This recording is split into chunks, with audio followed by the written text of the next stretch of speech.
Good morning प्रिय विद्यार्थियों। कल हमने जैविक कारक के सामान्य परिचय पढ़ा था, जिसमें हमने बताया था कि जैविक कारक होते क्या क्या है और कौन से होते हैं। उससे जस्ट पहले हमने अजैविक कारक में भौतिक कारक जैसे तापमान, जल, मृदा या मिट्टी के प्रकार पढ़े थे। अपना जो सेकंड टॉपिक है जो इसमें है वो है जैविक कारक। जैविक कारक है क्या? देखिए, जैविक कारक का बेसिक मतलब क्या होता है मैं आपको समझाता हूँ। देखिए, कोई भी जीव जब जन्म लेता है तो सबसे पहले क्या होता है, जब एक नवजात शिशु जन्म लेता है तो हमेशा क्या होता है, उसकी सुरक्षा के लिए उसके परिवार के सदस्य उपस्थित होते हैं। तो जितने भी जंतु होते हैं उनमें दो प्रकार के संबंध पाए जाते हैं। पहला वह संबंध होता है जिसमें जंतु क्या होता है कि अपनी ही जाति के सदस्यों के साथ संबंध स्थापित करता है। नवजात शिशु जब जन्म लेता है तो सबसे पहले वो अपनी ही जाति के सदस्यों के साथ संबंध स्थापित करता है। ये संबंध स्थापित क्यों करता है, किस कारण करता है, इसके पीछे कुछ पॉइंट होते हैं। जैसे नवजात शिशु होता है, सबसे पहले क्या होता है, उसको सुरक्षा का हमेशा खतरा होता है। क्योंकि जब भी कोई जीव जैसे जंगल में प्राकृतिक आवास में जन्म लेता है तो शिकारी जीव हमेशा घात लगाकर बैठे रहते हैं, क्योंकि शिकारी जीव को भोजन के लिए हमेशा शिकार की आवश्यकता होती है। और अपन को पता है कि जो नवजात शिशु है जिन्होंने अभी जन्म लिया है वो बिल्कुल दुर्बल या कमजोर होते हैं और खतरा होने पर वो एक स्थान से दूसरे स्थान की ओर भाग नहीं सकते। और जो शिकारी जीव होते हैं वो क्या करते हैं, उनका शिकार आसानी से कर देते हैं। इसीलिए क्या होता है, जब भी कोई भी जंतु जन्म लेता है तो सबसे पहले वो क्या करेगा, अपने ही जाति के सदस्यों के बीच क्या करेगा, संबंध स्थापित करेगा। ये संबंध स्थापित क्यों कर रहा है, ताकि उसको भोजन मिल सके, उसकी सुरक्षा मिल सके और वो परिवार में रह सके। उसके पश्चात जैसे ही वो कुछ समय बिताता है तो वो क्या करता है, उसके पश्चात उसका द्वितीय संबंध स्टार्ट होता है, प्रारंभ होता है, जिसमें क्या होता है, वो उस क्षेत्र में पाए जाने वाले, जिस क्षेत्र में रह रहा है उस क्षेत्र में पाए जाने वाले अपनी ही जाति के दूसरे सदस्य, मतलब अपनी जाति जैसे हिरण है तो हिरण के अलावा दूसरी जाति के जो भी सदस्य होंगे उनके बीच क्या करेगा, वो संबंध स्थापित करेगा। अब देखिए, कोई भी संबंध होता है वो हमेशा दो प्रकार का होता है, एक होता है सहयोग, एक होता है असहयोग। देखिए, सहयोग का मतलब क्या होता है, दो जीव एक दूसरे के पास रहते हैं और एक दूसरे का कोई भी परिस्थिति के हिसाब से एक दूसरे का सहयोग करते हैं। तो ऐसी जो भी भावना होगी उसमें क्या होगा, हमेशा सहयोग होगा। लेकिन जब असहयोग की भावना आती है तो क्या होगा, एक जीव दूसरे जीव को सहयोग नहीं करेगा किसी भी परिस्थिति के लिए, जैसे भोजन के लिए, आवास के लिए। देखिए, सबसे पहले भले वो कोई भी जीव अपने परिवार में भी रहता है तो उसमें भी सहयोग और असहयोग की भावना होती है। और दूसरा, जब वो एक क्षेत्र में अलग अलग समूह के बीच में रह रहे हैं तो भी क्या होगा, उसमें सहयोग और असहयोग की भावना होगी। तो जैविक जो कारक होते हैं, जैविक कारक होते क्या है और जैविक कारक का संबंध कैसे होंगे, इसके बारे में हम चर्चा करते हैं। देखिए, जैविक कारक में है क्या, प्रत्येक जीव जंतु जन्म के तुरंत बाद क्या करेगा, अपने परिवार के सदस्यों के बीच संबंध स्थापित करता है। अर्थात जो भी उसके परिवार के सदस्य होंगे, कोई भी जीव जो जन्म ले रहा है तो अपने परिवार के सदस्यों के बीच क्या करेगा, संबंध स्थापित करेगा। तथा कुछ समय बाद जैसे वो धीरे धीरे बड़ा होगा, अब देखिए संबंध स्थापित कर रहा है, उसमें क्या क्या क्रिया होगी। सबसे पहले जो भी जीव है वो क्या करेगा, भोजन के लिए, कहाँ का भोजन है, जल की आवश्यकता है या खतरा होने पर कहाँ जाना है, किस प्रकार रहना है, ये जो सभी जो चीजें होती है उसे अपने परिवार से ही सीखने को मिलती है। तो सबसे पहले वो क्या करेगा, अपनी ही जाति के सदस्यों के बीच संबंध स्थापित करेगा। लेकिन जैसे कुछ समय निकलेगा, कुछ समय बाद वो बड़ा होगा तो वो क्या करेगा, वो विशेष क्षेत्र में पाए जाने वाले दूसरे जीवों के बीच संबंध स्थापित करेगा। अब देखिए, अपने क्षेत्र में पाए जाने वाले जो दूसरे जीव होंगे उसमें क्या होगा, कुछ जीव से तो क्या होगा, उसको कोई खतरा नहीं होगा, अर्थात उनके साथ वो घुल मिलकर रह सकता है। लेकिन कुछ जीव ऐसे होंगे जो क्या करेंगे, उसको हमेशा उसका शिकार होने का खतरा रहेगा। अर्थात जैसे वो हिरण का बच्चा अगर किसी शेर के झुंड के पास जाएगा तो शेर क्या करेगा, उसको खाने की कोशिश करेगा। अर्थात जब वो दूसरे जीवों से संबंध स्थापित कर रहा है तो उसमें क्या होंगे, कुछ जीव ऐसे होंगे जो उसके लिए फायदेमंद होगा, अर्थात वो रह सकता है। लेकिन कुछ जीव ऐसे होंगे जिसके साथ वो रह नहीं सकता। कुछ जीवों में आपसी संबंध, देखिए प्रत्येक जीव होता है उसमें आपसी संबंध हमेशा दो प्रकार के होंगे। एक तो होता सहयोगी संबंध। सहयोगी संबंध में क्या होगा, जीव सहयोग की भावना रखेगा, अर्थात जीव एक दूसरे का सहयोग करेगा। अगर इसका छोटा सा उदाहरण दूं तो निर्वहीकरण, कॉलोनी के, अगर मैं कॉलोनी का वर्ड यूज करूं अगर इंसानों के लिए तो अपन ने देखा होगा प्रत्येक इंसान एक कॉलोनी, एक समूह में रहता है। अब दैनिक परिस्थितियों के अनुसार उसे प्रतिदिन कुछ न कुछ आवश्यकता होती है और जिस चीज की आवश्यकता होती है वो अपनी कॉलोनी में रहने वाले सदस्यों के साथ उसका एक्सचेंज कर सकता है या आवश्यकता अनुसार ले सकता है। वैसे ही क्या होता है, प्रत्येक जीव क्या होता है, निवयीकरण, कॉलोनी में रहते हैं। जैसे अगर मैं अच्छा सा उदाहरण लूं तो प्रोटोजोआ संघ के सदस्य, आपने प्रोटोजोआ संघ के सदस्य है, जैसे एग्जांपल की बात करूं तो फर्स्ट ईयर में आपने पढ़ा होगा साइक्लोन। अब साइक्लोन के अंदर आपने पढ़ा होगा कि साइक्लोन हमेशा क्या होता है, एक कॉलोनी में रहता है, एक कॉलोनी में रहता है। तो ये क्या है, एक सहयोग की भावना है। एक सहयोग की भावना में क्या होगा, सभी जीव क्या होंगे, एक कॉलोनी में रहेंगे और निवयीकरण कॉलोनी का निर्माण करेंगे। तो ये क्या है, ये क्या है, सहयोगी भावना अर्थात सहयोगी संबंध है। दूसरा है असहयोगी संबंध। असहयोगी संबंध में क्या होगा कि हमेशा दो जीव पास तो रह रहे हैं लेकिन वो क्या करेंगे, एक दूसरे को सहयोग नहीं करेंगे। जैसे अगर मैं नॉर्मल बात करूं तो प्रतिस्पर्धा, जिसको अपन इंग्लिश में कहते हैं कॉम्पिटिशन। आजकल आपने देखा होगा जब एक ही क्षेत्र में जीव रह रहे हैं तो उनमें क्या होती है, प्रतिदिन प्रतिस्पर्धा होती है। अब ये प्रतिस्पर्धा क्यों हो रही है, क्योंकि उस क्षेत्र में क्या होता है, आवास की एक तो कमी होती है, एक भोजन की कमी है और एक जल की भी कमी होती है।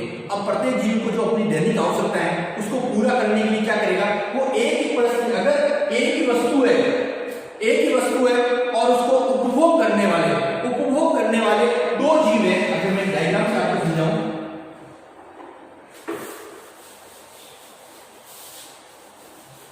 जैसे ये एक ए वस्तु है, अब इसके उपभोग करने वाले दो जीव है, एक है बी और एक सी। अब ये दोनों जीव है, ये क्या करना चाहते हैं, एक ही जीव का उपभोग करना चाहते हैं। क्योंकि वस्तु एक है, अब जीव दो है तो क्या होगा, इनमें हमेशा क्या होगा, एक प्रतिस्पर्धा होगी, जिसको अपन कहते हैं कॉम्पिटिशन। अब प्रतिस्पर्धा होगी तो क्या होगा, दोनों जीव लड़ेंगे और जो इसमें शक्तिशाली जीव होगा वो तो क्या करेगा, इस चीज को हासिल कर लेगा और दुर्बल जीव होगा वो क्या होगा, या तो हट जाएगा या फिर मारा जाएगा। तो ये कैसे असहयोग भावना, अर्थात एक दूसरे का सहयोग नहीं है। अगर कॉलोनी की बात करूं तो सहयोग की भावना है, लेकिन असहयोग में क्या है, कॉलोनी की सहयोग की भावना नहीं। अब उपरोक्त कंडीशन के आधार पर जो अपन ने दो कंडीशन पढ़ी, सहयोग और असहयोग, इसके अलावा भी दो प्रकार के संबंध पाए जाते हैं। एक होता है अंतरजातीय और एक होता है अंतरजातीय। देखिए नाम में बहुत ज्यादा कई बार कंफ्यूज करता है या कई बार आपको लगता है कि यार थोड़ा वर्ड एक जैसे ही है, अंतर और अंतर। अब अंतर जातीय होता है उसको कहते हैं इंट्रा स्पेसिफिक और अंतर होता है इंटर स्पेसिफिक। अंतर जातीय संबंध क्या होता है और अंतर क्या होता है, पहले अपन इसके बारे में समझ लेते हैं।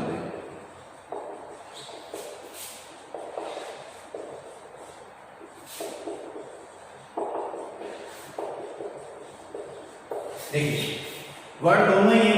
अब आपको लगेगा कि ये दोनों चीज एक ही लेकिन दोनों फर्क है। देखिए पहला है अंतरजातीय। इसका मतलब क्या है, जब भी कोई जीव जन्म लेगा तो सबसे पहले वो क्या होगा, अपने परिवार के सदस्यों के बीच क्या करेगा, संबंध स्थापित करेगा। अर्थात वो जिस विशेष क्षेत्र में रह रहा है उसमें पाए जाने वाले अपने परिवार के सदस्यों के बीच संबंध स्थापित करता है। ऐसे संबंध को क्या कहेंगे, अंतरजातीय संबंध। अब देखिए अंतरजातीय संबंध भी दो प्रकार, अगर आप समझना चाहे तो वो होते हैं जिसमें एक तो सहयोग होगा और एक असहयोग। और अंतरजातीय क्या है, किसी एक विशेष क्षेत्र में पाए जाने वाले अलग अलग जीवों के जो समूह होते हैं, अलग अलग जीव जंतु होते हैं, जब पास पास रहते हैं तो ऐसे संबंध होते हैं, उनको क्या कहते हैं, अंतरजातीय। अंतर का मतलब क्या है, अंतर जाति का मतलब क्या है, एक ही क्षेत्र में पाए जाने वाले एक ही परिवार के सदस्य, एक ही जाति के सदस्य। और इसमें क्या है, विभिन्न जातियों के सदस्य जब एक ही विशेष क्षेत्र में रहते हैं तो ऐसे संबंध को क्या कहते हैं, अंतरजातीय। अब अपन पहला पढ़ते हैं अंतरजातीय।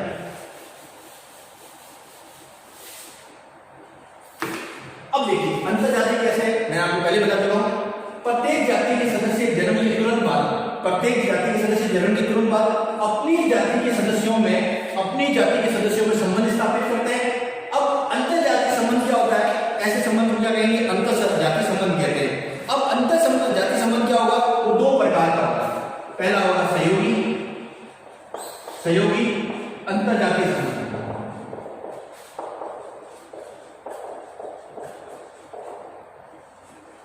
सेकंड होगा असहयोगी अंतरजातीय संबंध।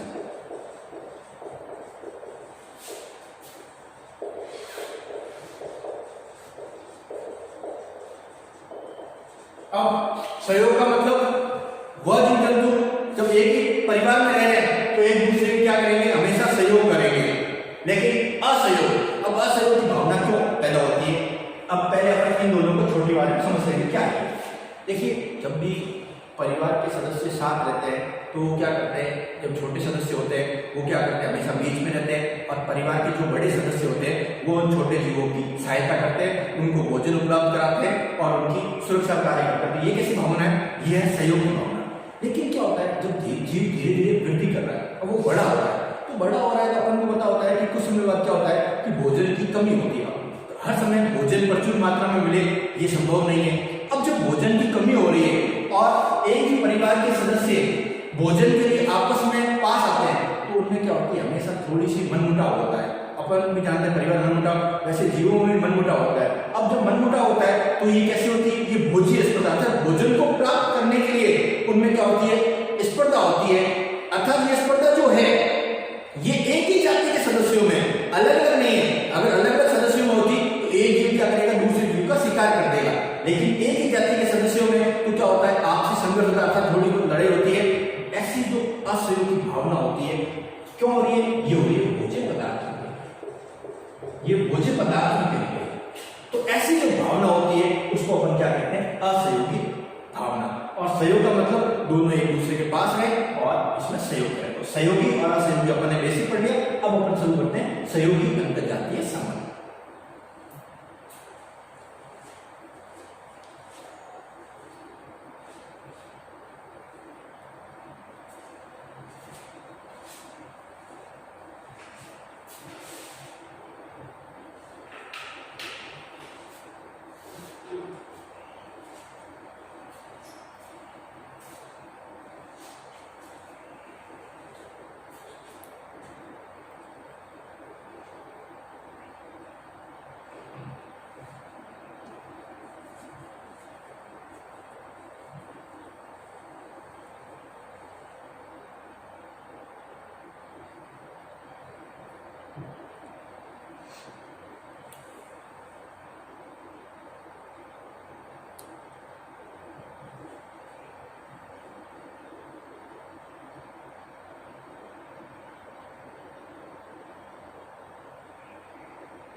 प्रिय विद्यार्थियों, अभी अपन ने अंतरजातीय संबंध के अंदर सहयोग और असहयोग की भावना को पढ़ा।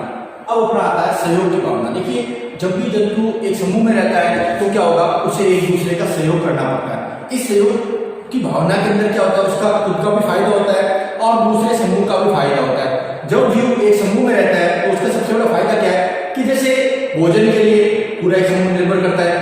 खतरा होने पर क्या होगा, वो शिकारी जीव जो जीव है उसका क्या करेगा, उसको रोक सकता है या उस पर हमला कर सकता है वापस।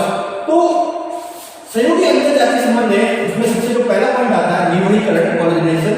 निवहीकरण क्या है, कुछ जीव क्या करते हैं, कॉलोनी बनाकर रहते हैं। आपने विशेष तौर से प्रोटोजोसन, पॉलीफेरासन और साइक्लोन के बारे में पढ़ा होगा। साइक्लोन में आपने हमेशा देखा होगा कि साइक्लोन जैसे जो भी जीव होते हैं वो क्या करते हैं, एक कॉलोनी बनाकर रहते हैं। अब कॉलोनी बनाकर रह रहे हैं तो क्या होता है, इस कॉलोनी में कई सदस्य रहते हैं तो हमेशा क्या होगा, अब इस निवह में रहने से कई तरह के फायदे होते हैं।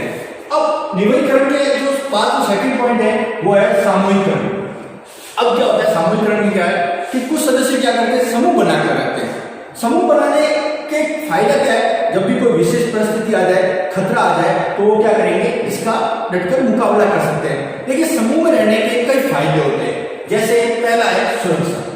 अपन ने देखा होगा प्रत्येक जीव जब भी समूह में रहता है, अगर वो समूह में ना रहे तो क्या होगा, वो हमेशा कभी भी किसी का शिकार बन सकता है। दूसरा, उसके मन में क्या रहता है, एक ये रहेगा कि मैं कभी भी किसी जीव का भोजन बन सकता हूं।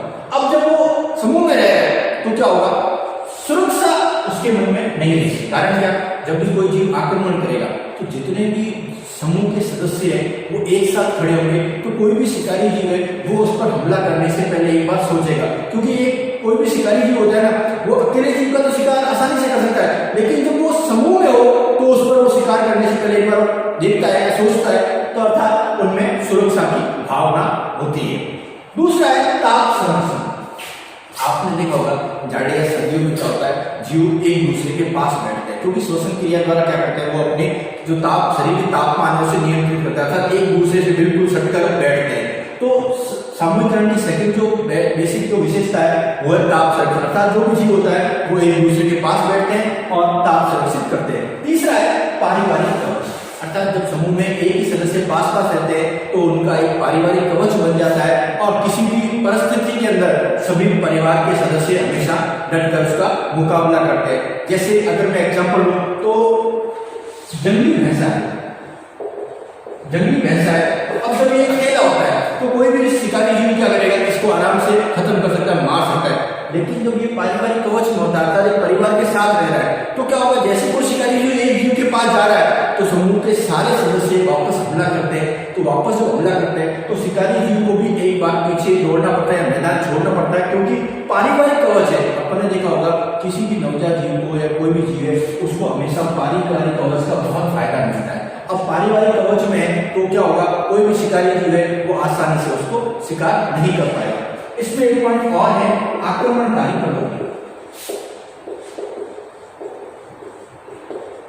अब देखिए क्या होता है कि जब भी कोई शिकारी जीव अपन पे आक्रमण करता है तो कुछ जीवों में क्या होता है, वापस उसका जवाब देने की क्षमता होती है। अर्थात अगर जीव आप पे आक्रमण कर रहा है और समूह के सारे सदस्य भाग जाएंगे तो जीव क्या है, शिकारी जीव वो क्या करेगा, एक जीव पर घात लगा के उसको भोजन बना सकता है। लेकिन अगर कोई शिकारी जीव शिकार आप पे हमला कर रहा है, किसी जीव पे हमला कर रहा है और समूह के सारे सदस्य अगर उस पे आक्रमण को वापस जवाब देते हैं तो ऐसी प्रवृत्ति को क्या कहते हैं, आक्रमणकारी प्रवृत्ति। और इसमें क्या होगा, समूह के सारे सदस्य क्या करेंगे, वापस जो शिकारी जीव उस पर आक्रमण करने के उसको डराने की कोशिश करते हैं ताकि वो क्या करे, या तो भाग जाए। तो ये भी कैसी भावना है, ये भी सहयोग की भावना है। तो अपन ने जो भी बातें पढ़ी इसमें अपन ने एक चीज देखा है कि जब भी जीव नवजात हो भले बड़ा हो, जब वो समूह में रहता है तो उसको कई प्रकार के फायदे होते हैं, जिससे क्या होता है, उसकी दैनिक क्रियाकलाप कह सकते हैं या उसको कह सकते हैं कई विशेष प्रकार के फायदे होते हैं। तो मैं वापस आपको रिविजन करा देता हूँ। सहयोगी अंतर जातीय संबंध है, उसमें क्या निवयीकरण, कुछ जीव निवय या कॉलोनी के रूप में निवास करते हैं जिससे उनमें सहयोग की भावना का विकास होता है, जैसे पॉलीफेरा संघ के सदस्य साइकोन कह दीजिए या प्रोटोजोआ संघ के सदस्य। ये हमेशा क्या होता है, ये इनवर्टिब्रेट्स है, ये हमेशा क्या होंगे, एक कॉलोनी के रूप में रहेंगे। सेकंड है सामूहिक, सामूहिक का मतलब समूह के रूप में। कुछ जीव सदस्य समूह बना के रहते हैं और विशेष परिस्थितियों में क्या करेंगे, एक दूसरे पर क्या करेंगे, हमेशा इकट्ठा होकर उस पर हमला कर सकते हैं। अब समूह में रहने से क्या होगा, जीव को क्या होगा, कई प्रकार के फायदे होते हैं। जैसे पहला, अगर कोई नोट करना कर सकता है। अब सुरक्षा का पॉइंट क्या है कि सुरक्षा में क्या होगा, जैसे जब जीव पास पास रहते हैं तो उनमें क्या होता है, सुरक्षा की भावना होती है। किसी को खतरा हो जाए तो सभी जीव क्या होंगे, एक सुरक्षित रहते हैं, एक दूसरे को अपने जो समूह के सदस्य हैं उनकी सुरक्षा कर सकते हैं। सेकंड है ताप संरक्षण। जाड़े के मौसम में क्या होता है, जब जीव होते हैं एक दूसरे इकट्ठा होकर पास बैठते हैं, जिससे क्या होता है, हमें ताप संरक्षण होता है। तीसरा पारिवारिक कवच। अब अपन को बताया कि परिवार का जब कवच होता है तो छोटे से जीव है उसके लिए बहुत बड़ी फायदे का सौदा होता है। जैसे जंगली भैंसा है, जब वो अकेला होता है तो कोई भी शिकारी जीव क्या करेगा, उसका शिकार आसानी से कर सकता है। लेकिन जब वो परिवार या समूह में रहता है तो शिकारी जीव को भी शिकार करने के बारे में सोचना पड़ता है।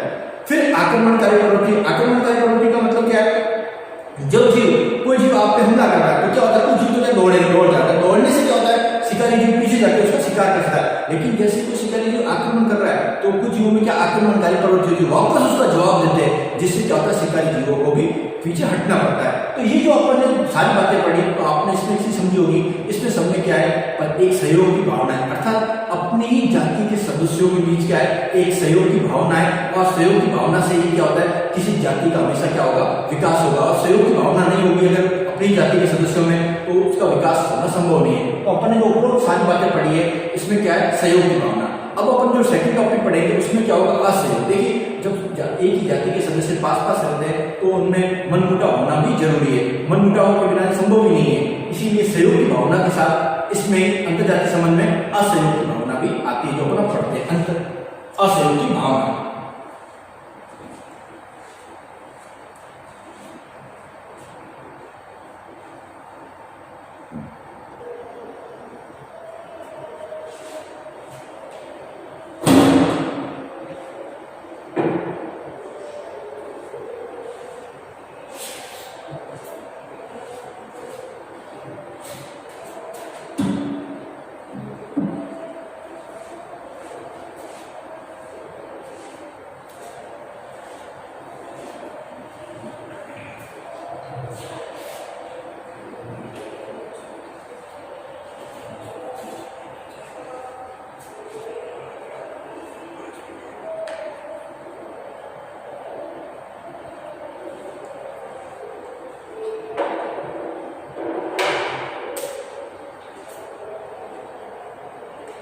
देखिए, असहयोगी अंतरजातीय संबंध में क्या है कि जब भी जीव एक दूसरे के पास रहेगा तो उनमें क्या होगी, असहयोग की भावना होगी। अब असहयोग की जो भावना होती है वो क्यों हो रही है, उसके लिए अपन कई कारण बता सकते हैं, जैसे भोजन स्पर्धा, सीमित शत्रुता भी कह सकते हैं। अर्थात भोजन स्पर्धा कैसे, ये समझिए, जब जीव एक ही जाति के सदस्य एक ही क्षेत्र में रहते हैं तो क्या होता है, उनमें हमेशा भोजन के लिए आपसी झगड़े होते रहते हैं। जैसे आपने देखा होगा एक क्षेत्र में एक ही जाति के जो सबसे शाकाहारी जीव है तो उनका तो क्या होता है, भौगोलिक वितरण अलग अलग प्रकार का होता है, वो ज्यादातर वनस्पतियों पर निर्भर रहते हैं। तो उनमें तो क्या होता है, भोजन के लिए जो होती है स्पर्धा वो कम होती है। लेकिन मांसाहारी जीवों में भोजन के लिए स्पर्धा सबसे ज्यादा होती है। अगर जैसे मैं एग्जाम्पल लेना चाहूँ तो आपने शेर का झुंड देखा होगा जिसमें एक नर और मादाएं और बच्चे होते हैं। अब चूंकि वो एक समूह में रहते हैं तो क्या होता है, भोजन के लिए वो एक ही निर्भर है। अब क्या होता है, उसी क्षेत्र में कोई दूसरा सदस्य आ जाए और भोजन अगर एक ही हो तो दोनों में क्या होगा, हमेशा संघर्ष होगा। अब संघर्ष हो रहा है तो उसमें क्या होगा, एक जीव तो विजेता होगा, जो मारेगा, दूसरा जीव है तो क्या होगा, भाग जाएगा या मारा जाएगा। अर्थात भोजन जो स्पर्धा होती है वो शाकाहारी जीवों की तुलना में मांसाहारी जीवों में सबसे ज्यादा होती है। तो अपन भोजन स्पर्धा को जो पढ़ रहे हैं, अपन को पता है ये स्पर्धा प्रतिदिन होती है क्योंकि दैनिक चक्र के रूप में चलती है। जब समान आवश्यकता के लिए दो जीव एक उसी आवश्यकता पर निर्भर है तो उनमें क्या होगी, हमेशा स्पर्धा या कंपटीशन होगा। भले आप भोजन के लिए कह दो, भले आप किसी वस्तु के लिए कह दो। और अपन ये कह सकते हैं कि शाकाहारी जीवों की तुलना में मांसाहारी जीवों में सबसे ज्यादा होती है।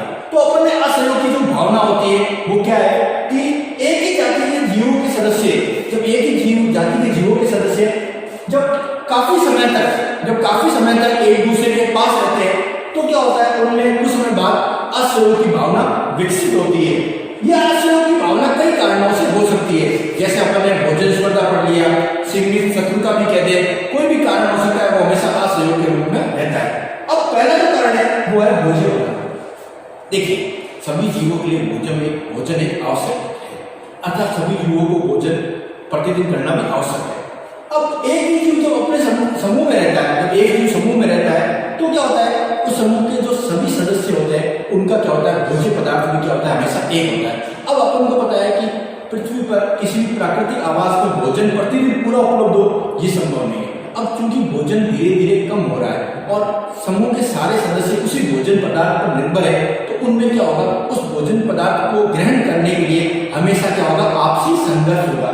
तो अपन पर तो इसी आएंगे, सभी जीवों के लिए भोजन आवश्यक है और एक जीव जब अपने समूह में रहता है तो सभी जीवों को भोजन भी समान होता है और जीवों को एक ही भोजन पदार्थ प्राप्त करने के लिए हमेशा संघर्ष करना पड़ता है, जिससे क्या होगी, असहयोग की भावना होगी। अब चूंकि जीव उसी भोजन को प्राप्त करना चाहता है और उसी भोजन को दूसरा जीव भी प्राप्त करना चाहता है तो दोनों में क्या होगा, हमेशा संघर्ष होगा। अब जब संघर्ष होगा तो क्या होगा, हमेशा उनके मन में असहयोग की भावना आएगी। अब देखिए, असहयोग की भावना शाकाहारी जीवों में ज्यादातर कम होती है क्योंकि शाकाहारी जीवों में जो असहयोग की भावना होगी उसमें क्या होगा, हमेशा थोड़ी बहुत लड़ाई होगी। लेकिन जो मांसाहारी जीवों में भोजन स्पर्धा होती है तो क्या होगा, या तो जीव मारा जाएगा या वो क्या होगा, भाग जाएगा। अब सामान्य शाकाहारी जीव होते हैं वो क्या होते हैं, बड़े बड़े झुंडों में रहते हैं और चूंकि वो उनका भौगोलिक वितरण भी क्या होता है, घनी आबादी के रूप में होता है और वो ज्यादातर पेड़ पौधे के रूप में या जो भी होते हैं उन पर निर्भर करते हैं। तो ऐसे जो जीव होते हैं उनमें क्या होती है, जो भोजन के लिए जो होती है भोजन स्पर्धा, वो मांसाहारी जीवों की तुलना में क्या होती है, कम होती है। लेकिन मांसाहारी जीव होते हैं उनमें क्या होती है, भोजन स्पर्धा बहुत ज्यादा और प्रतिदिन होती है। अब भोजन स्पर्धा मांसाहारी जीवों में ज्यादा क्यों हो रही है, क्योंकि क्या होता है, भोजन जब कम होता है तो क्या होता है, सारे शिकारी जीव होते हैं, जो भी मांसाहारी जीव है वो एक ही क्षेत्र में आ जाते हैं। अब जब एक ही क्षेत्र में आ रहे हैं तो उस क्षेत्र में क्या होता है, पहले से कई जीव एक ही अपनी जाति के सबसे दूसरे होते हैं वो विद्यमान होते हैं। अब जब वो एक ही भोजन को प्राप्त करने के लिए दो मांसाहारी जीव पास आ रहे हैं तो क्या होता है, उनमें भी भोजन के लिए आपसी संघर्ष होता था। जो शक्तिशाली होगा वो तो क्या करेगा, भोजन प्राप्त कर लेगा और जो दुर्बल है या तो वो क्या करेगा, मारा जाएगा या उस एरिया से भाग जाएगा क्षेत्र से। तो क्या है, सामान्य शाकाहारी जीव बड़े बड़े झुंडों में रहते हैं, वो विभिन्न क्षेत्रों में उनका भौगोलिक वितरण भी क्या होता है, घनी आबादी के रूप में होता है। परंतु मांसाहारी जीवों में अधिक भोज्य स्पर्धा का उनका वितरण छितरा या एकांतरीकरण। देखिए, यहाँ घनी आबादी पढ़ रहे हैं तो घनी आबादी मतलब बहुत ज्यादा है। अब छितरा का मतलब क्या है, जैसे आप अगर शेर की बात करो तो वो क्या है, छोटे छोटे झुंड में रहते हैं। एक इस एरिया में एक झुंड है जिसमें नर है, मादा है, बच्चे है, फिर कुछ दूरी पर एक दूसरा समूह है, अर्थात एक ही जगह बहुत सारे हो जाए नर सदस्य, ये पॉसिबल नहीं है। तो क्या है, उनका वितरण कैसा हो रहा है, छत्र प्रकार का होता है, या आप इसको कह सकते हो एकांतर टाइप क्रम में। अब जैसे शेर के समूह में मादा और बच्चे होते हैं, और दूसरे अब जब शेर जब समूह में रहता है तो वो भोजन के लिए कभी भी दूसरे सदस्यों को बर्दाश्त नहीं करेगा। अगर शेर एक समूह में रह रहा है और जो उसका भोजन है उसको प्राप्त करने के लिए अगर कोई दूसरा जीव आ रहा है तो हमेशा वहां क्या होगा, संघर्ष होगा।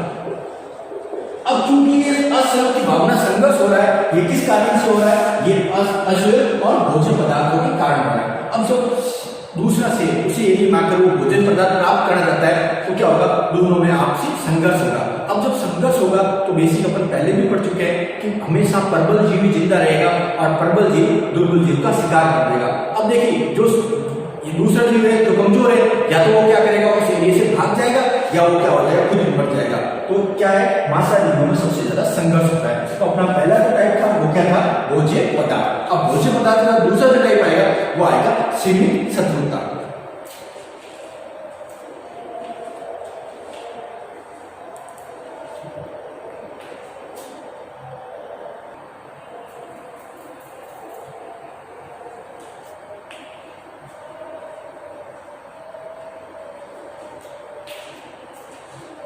देखिए सेकंड जो टाइप है वो है सीमित शत्रुता। देखिए सीमित शत्रुता क्या होती है कि देखिए जब एक ही परिवार के सदस्य, अपनी जाति के सदस्य में एक जीव को रहता है तो हमेशा जीवों के मन में बैर की, मनमुटाव की भावना विकसित होती है। अब ये मनमुटाव की जो भावना विकसित हो रही है ये कई कारणों से हो सकती है। भोजन के लिए हो सकती है, अगर भोजन कम है तो उनके बीच में मनमुटाव होता है, या अपन आवास कह दो। और सबसे ज्यादा अगर इसका उदाहरण पढ़ना है तो अपन पढ़ सकते हैं प्रजनन। आपने देखा होगा प्रजनन प्रक्रिया में क्या होता है, कई जीवों में आपने प्रजनन क्रिया पढ़ी होगी जिसमें क्या होता है, मादा एक होती है और कई नर उसके साथ प्रजनन करना चाहते हैं। अब चूंकि कई नर उसके साथ प्रजनन करना चाहते हैं तो प्रत्येक नर के मन में क्या होता है, प्रजनन की भावना होती है, और उनमें क्या होता है, सीमित शत्रुता भी उत्पन्न होती है। अर्थात प्रत्येक नर उस मादा के साथ प्रजनन करना चाहता है, पर प्रकृति का नियम है एक नर एक मादा के साथ, एक जो नर है वो एक ही मादा से प्रजनन कर रहा है। अब चूंकि क्या हो रहा है कि बहुत सारे नर हैं तो उनमें क्या होगी, सीमित शत्रुता भी होगी। अब सीमित शत्रुता के कारण क्या होगा, उसमें से एक नर तो प्रजनन कर जाएगा, बाकी दूसरे जो नर होंगे उनके मन में क्या होगी, बैर या दूसरी भावना विकसित होगी। अब आपने देखा होगा, अगर एक और छोटा उदाहरण लो, अगर आपने मधुमक्खी का छत्ता देखा होगा जिसमें रानी भी होती है, श्रमिक होते हैं, ड्रोन होते हैं। आपने देखा होगा अगर श्रमिक मधुमक्खी जो शहद इकट्ठा करती है फूलों से जो मकरंद ला रही है, पराग लेके आ रही है, अगर वो गलती से किसी दूसरे छत्ते में चली जाए तो जैसे वो दूसरे छत्ते में जाएगी तो वहां रहने वाली दूसरी जो मधुमक्खियां होगी वो क्या करेगी, उसे आक्रमण करेगी और मार देगी। तो आपने देखा होगा प्रत्येक जीव जंतु होता है उसमें सीमित शत्रुता होती है, शत्रुता की हमेशा भावना रहेगी। अब ये बैर पलटा होगा, ये कई कारणों से हो सकता है। तो अपना जो पॉइंट है इसमें क्या है, सभी जीवों में अपनी जाति के अन्य सदस्यों से बैर की भावना विकसित होती है। ये भावना भोजन, आवास और प्रजनन के लिए ज्यादा होती है। अगर सभी मधुमक्खियां गलती से दूसरे छत्ते में पहुंच जाए तो दूसरी मधुमक्खियां क्या होंगी, तुरंत उसका आक्रमण करेगी और उसे मार देगी। तो आज हमने जो बेसिक जो जैविक कारक है, आज हमने जो बेसिक जैविक कारक है उसमें सबसे पहले क्या पढ़ा, अंतरजातीय संबंध। अब देखिए अंतरजातीय संबंध में भी हमने दो चीज पढ़ी। पहली थी सहयोग, मैं आपको 2 मिनट रिवाइज करा देता हूं। पहले हमने क्या पढ़ा, सहयोग और असहयोग। अब देखिए हमने पहले अंतरजातीय संबंध पढ़ा जैविक कारक में, उसमें मैंने दो चीज पढ़ी, सहयोग और असहयोग। अब सहयोग में हमने पहला जो पॉइंट पढ़ा वो पढ़ा निवहीकरण, सेकंड पढ़ा समूहीकरण। अब निवहीकरण में सब साथ रहते हैं तो उसमें हमने अलग अलग पॉइंट पढ़े थे, भले आप कह दो भोजन भी कह दो या ताप संरक्षण भी कह दो और आक्रमणकारी प्रवृत्ति भी कह सकते हैं अपन, ये हमने सारे पॉइंट पढ़े थे। अब असहयोग की जो भावना है उसमें हमने 2 पॉइंट पढ़े, सीमित शत्रुता और सेकंड जो अपने पढ़ा वो है भोज्य स्पर्श। तो आज जो हमने टॉपिक पढ़ा उसमें अंतरजातीय संबंध में सहयोग और असहयोग के अंदर ये पॉइंट पढ़े। अब देखिए अंतरजातीय संबंध में वापस रिवाइज करता हूं। अंतरजातीय का मतलब क्या है, अपनी ही जाति के सदस्यों के बीच संबंध स्थापित करना। जो कल हमारे कल की क्लास में टॉपिक चलेगा वो चलेगा अंतरजातीय। देखिए अंतरजातीय संबंध और एक है अंतर जातीय संबंध, तो कल हमारी जो क्लास चलेगी उसमें क्या होगा, अंतर जातीय संबंध होगा, और अंतर जातीय संबंध में सहयोग और असहयोग की भावना होगी। उसमें क्या होगा, अपनी अभी यहाँ तो अपनी जाति है, वहां एक ही क्षेत्र में पाई जाने वाली अलग अलग जातियों के बीच संबंध क्या होगा, उसमें भी सहयोग भी होगा और असहयोग की भावना भी होगी। तो कल जो हमारी नेक्स्ट क्लास होगी उसमें हम ये चीज सेकंड टॉपिक पढ़ेंगे।